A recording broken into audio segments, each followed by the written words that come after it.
Derek Ramsey nagsalita na tungkol sa anak nila ni Andrea Torres.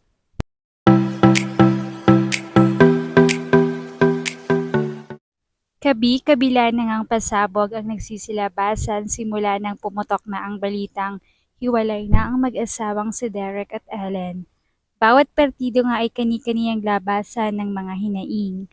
Samantala sa paglantad nga ng dating kasintahan ni Derek na si Andrea Torres tungkol sa anak nila, ay agading lumantad sa publiko si Derek Ramsey. Lingid sa kaalaman ng marami na bago pa man magtagal sa showbiz si Derek ay nagkaroon na ng non-showbiz girlfriend ito.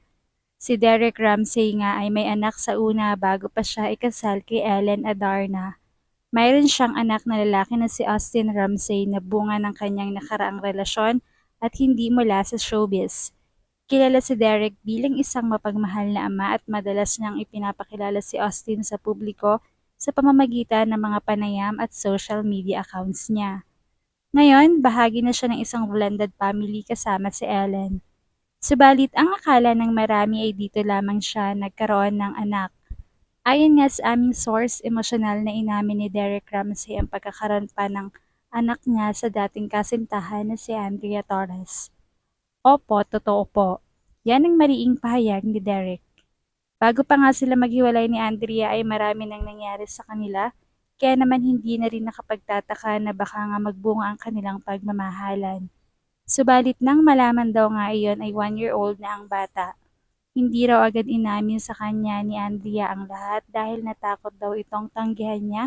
Subalit dala-dala mismo ni Andrea ang DNA test na nagpapatunay na si Derek nga ang ama ng batang iyon.